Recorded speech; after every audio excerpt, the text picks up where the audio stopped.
Let's continue and complete with the code side. First, let's start with our abstract class, which I called it PopUp Base.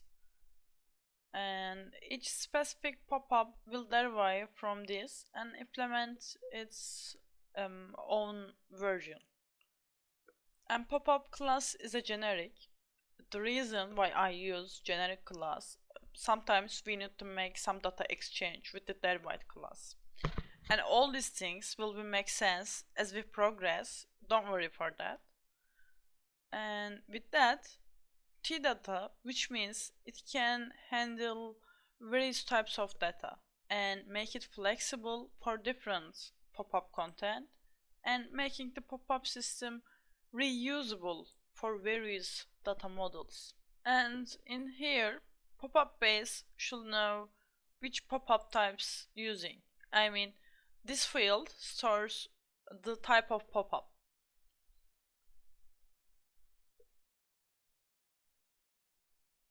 And our constructor should take a pop-up types parameter, which allows each derived class to specify what type of pop-up it represents. I mean, for example, level completed pop-up or error pop-up. And in here, let's inject required dependencies when this object is created. And the required dependencies are ID manager and pop-up subscriber, because of we will need them managing IDO stuff and pop-up events. And by adding the subscription to the bag, we ensure that the subscription will be properly disposed of when the pop-up is closed or no longer needed. And with that, we avoid some potential memory leaks. By the way, in ID manager is simple as much as possible, and just calling the play button click sound function will be enough for this part actually.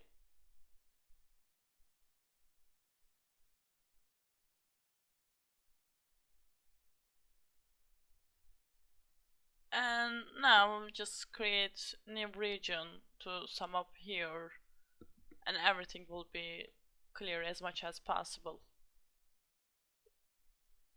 And in here, create show pop-up method, and it doesn't contain an implementation in abstract class.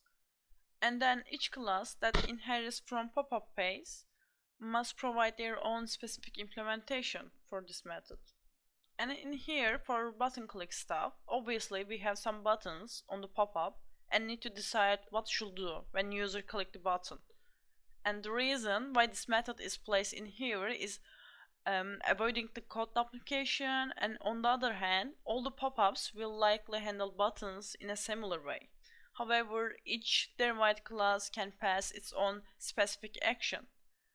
And by the way, maybe the duration for delay is too long. You can decrease the duration, it's up to you.